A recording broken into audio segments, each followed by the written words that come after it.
Hi,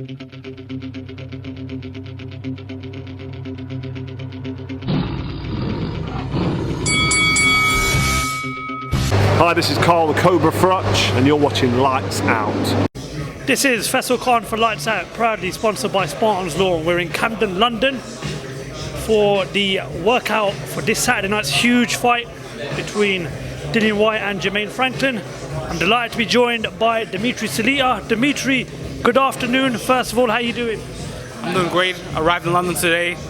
Love the city. Was here last month for Clarissa, and back here for another big fight with Jermaine fighting Dillian Whyte. It's almost becoming like a second home to you, London, isn't it, Dmitry? It has. We've been here every month since September, October, November, and the boxing fans here are so phenomenal. The previous fight was on Sky. This is on the Zone. Such a rich culture here. It's quite incredible, and very happy to be here. I mean, let's just talk a bit about the main event on Saturday night between your guy Jermaine Franklin and Dillian Whyte. A very interesting fight. Dillian's first fight since his defeat to Tyson Fury back in April.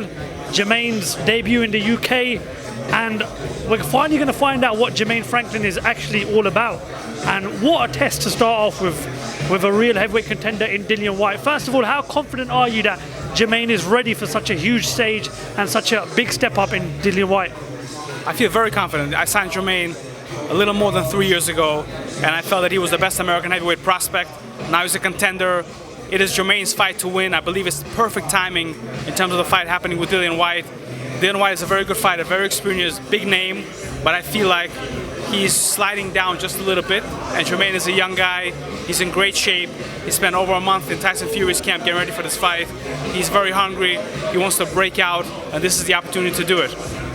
I mean, could we potentially be looking at this fight where Jermaine's coming with no pressure on him, not much expectation? Are we looking at this thinking that this underdog story could be the main reason why Dillian potentially could perhaps be taking Jermaine lightly, or How are you? Good to see you, right? How long? 3 years? 3-4 years? Something like that, I know. It's been a long, right? Finally got your fight. You got taller. So as I was saying, I mean, could Dillian be potentially looking at this fight as a perhaps maybe not a serious opponent in Jermaine, and do you reckon that Jermaine's underdog story will be the reason why he comes out on top on Saturday night? Definitely. So, you got to look at, I'm a boxing guy. I love boxing and I learn boxing and I look at details. So Dillian Whyte was trained by Harold Shadow Knight, who was a very good trainer. Now you got Buddy McGirt, who's a good trainer. However, changing trainers makes me, certainly at this stage of his career, makes me believe that something is missing. He's looking for extra motivation. He's looking for extra inspiration. And again, this is Jermaine's fight to win. I believe Dillian is dangerous for the first 3 rounds, and after that he gets sloppy. His chin becomes more susceptible, and he gets more tired. So I feel that it is Jermaine's fight to win, and I believe that Jermaine has the skills and the desire and the heart and the focus to become the victor on Saturday night. I mean, your heavyweight stable is growing massively. Jermaine, Big Gerald Baby Miller, I believe Otto Wallen is still with you. But where would this victory rank in terms of what your heavyweights have achieved so far in their careers? I mean, it will be tremendous. I mean, Mr. Eddie Hearn right here said that the winner of this fight would fight Anthony Joshua, would be the front runner to fight Anthony Joshua. We also had some conversations about Otto Wallen fighting Anthony Joshua. So this win certainly puts Jermaine at the elite level of the heavyweight division. There's no doubt about it. And certainly getting this victory on the road in England in front of thousands of fans would be quite tremendous. And one of the things that I gotta say, state of Michigan, Clarissa Shields, Floyd Mayweather, Jermaine Franklin has produced some of the best fighters in the sport of boxing, and we've been working very hard to rejuvenate the culture in the city of Detroit and the state of Michigan. And this is one of those fighters from that very rich culture that I believe has the skills to be an elite in his division. You just mentioned Anthony Joshua there. Now, obviously, Eddie Hearn has said if Jermaine Franklin wins this fight, not only does he earn a few $1 million, he also gets a big payday and a big fight with Anthony Joshua. Now, I just saw a podcast clip. I can't remember the Instagram name, but it featured your man, Jerome Miller, and he stated he still wants the Anthony Joshua fight. Now, Anthony Joshua's next move has still not yet been decided. We understand he's going to be back in the ring early 2023, we hope. Is that fight still a major possibility, or does Jermaine Franklin jump into that fight next if he beats Dillian Whyte? What would you want, because they're both your heavyweights? Well, so that's a very tough question. So from our point of view, putting this aside, Jarrell and Joshua is a huge fight. I mean, Eddie is iffy about working with Jarrell, and obviously he would promote Joshua, so really the ball is in their court as far as that happening, unless Jarrell becomes a mandatory. I really believe that in this fight, with Jermaine winning, he puts himself in line for a big fight, and he deserves it. And he would certainly deserve an Anthony Joshua fight, possibly a rematch with Dillian Whyte, but another big opportunity. Yeah, I mean, he spent over a month with Tyson Fury. I wanted to say Tyson Fury's name, but that's probably not going to be in the books for some time. But yeah, but with this victory, Jermaine would put himself in line for a big fight. I mean, there's a lot of unanswered questions with your heavyweights. I mean, we were supposed to get Jarrell Miller versus Anthony Joshua. We were supposed to get Otto Wallin versus Dillian Whyte. But now we've got Jermaine Franklin versus Dillian Whyte. Would you say that there's like a sort of rivalry between Salita Promotions and DAZN and Matchroom right now? I work with everybody. The fighters, I put the fighters first. So some fighters fight on Sky, some fighters fight on Showtime, some fighters fight on ESPN, some fighters fight on DAZN. I do not have an exclusive deal as of yet, so I have to work with everybody, and I like working with everybody, and I really believe that for the ultimate growth of boxing, we as promoters have to work with everybody and have to make the big fights.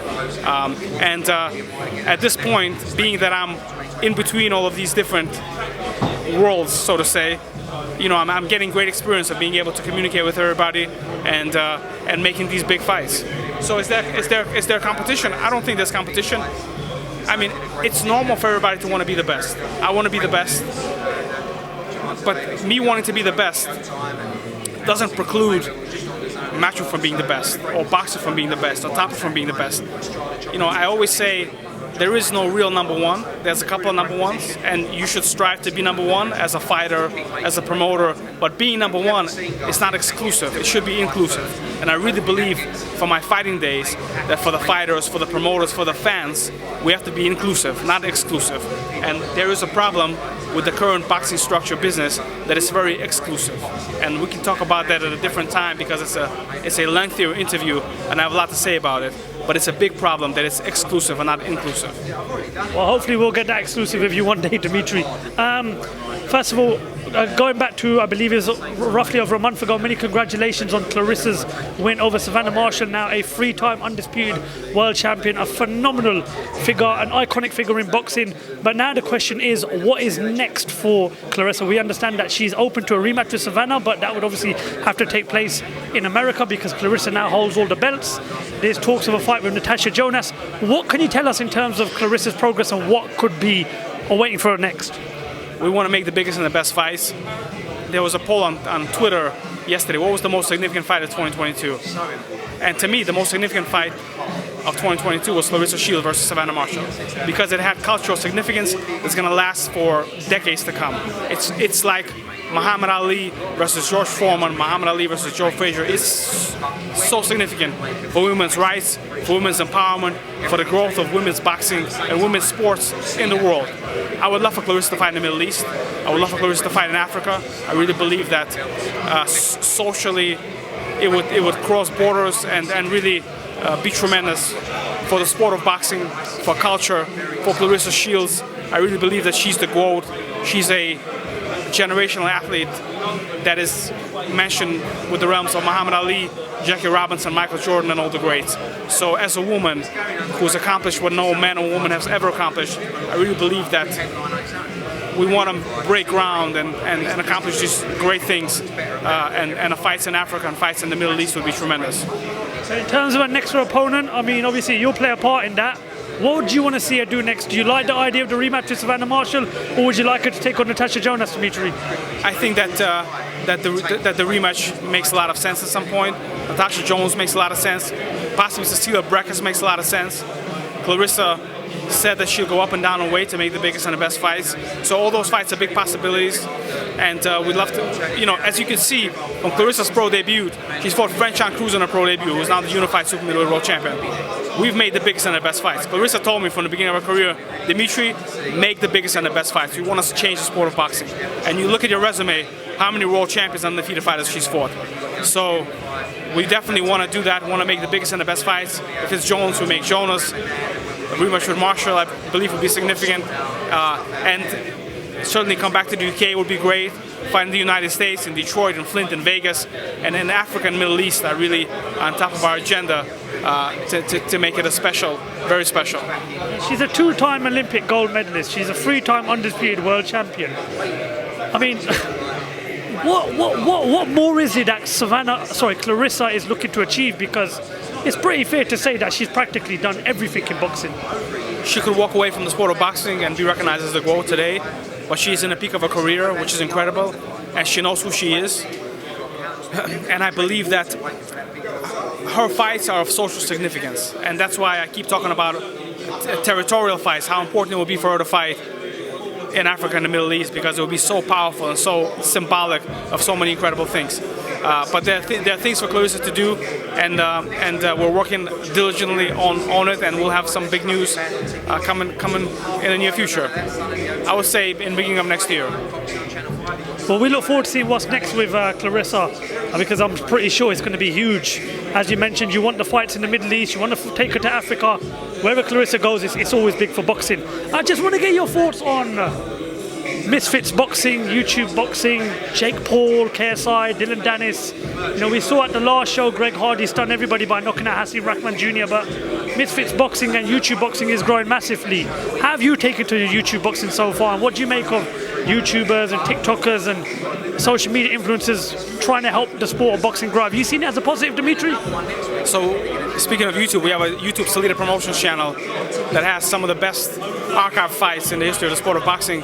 We have acquired the library of Cedric Kushner that has some incredible fights.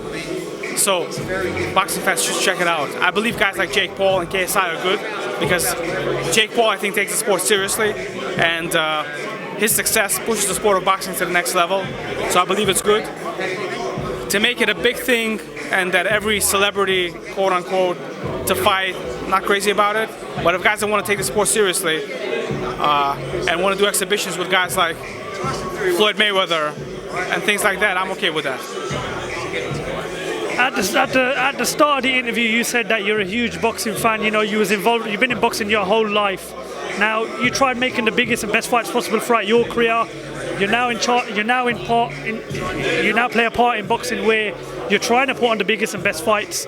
One fight that's eluded us, and then one fight we are very, very eager to see, is a potential undisputed clash at the 147 welterweight division between Errol Spence Jr. and Terence Crawford. Now, we can only go by what we see on social media or social media posts. You're from America, you're from New York. Talk to us about that fight. Why do you think that fight has not been able to be made yet? Well, they're both guys in the peak of their careers. Incredible fight, and I think it's the fight that needs to be made for the boxing fans. However, from my experience, a lot of times we really don't know what's going on behind the scenes. So it's impossible for me to intelligently comment on it. As a boxing fan, I want to see it. And as a boxing fan, it should get made. However, I don't know what happens behind the scenes, and I cannot comment on it beyond that. Beyond being a boxing fan, I cannot comment on what the business is, because no one really knows besides the people that are involved with the situation. As I mentioned about Floyd Mayweather, Ricky Hatton, they've all had exhibition fights. Amir Khan kind of teased us that saying he might be open to an exhibition fight. Dmitry, would you be interested in an exhibition rematch with Amir Khan, or would you be open to a Ricky Hatton or Floyd Mayweather? Yeah, you know what? Now that you brought it up, I would do something with Floyd and with those guys you mentioned. Yeah, it could be pretty awesome. As you know, I'm staying in the gym, staying sharp, keep my ear to the ground. You know what I'm saying? Dmitry, before I let you go, talk to me about how the fight ends on Saturday night between Jermaine and Dillian. How the fight ends up, only the good Lord knows. But I believe that it is it's Jermaine's fight to win, and I believe that he's prepared to win, and I really believe that he's going to be the victor. If I would have to predict it, I would say that Jermaine wins by knockout somewhere between the 5th and the 10th round. Well, it's a fight we're looking very much forward to watching. Dmitry, thank you very much for your time. We wish you the best of luck on Saturday night, and thank you for talking to us. So much, always a pleasure, and great to be in this environment. Very excited about the public workout that's going to take place here in a couple of minutes. Thank you for your time, Dmitry.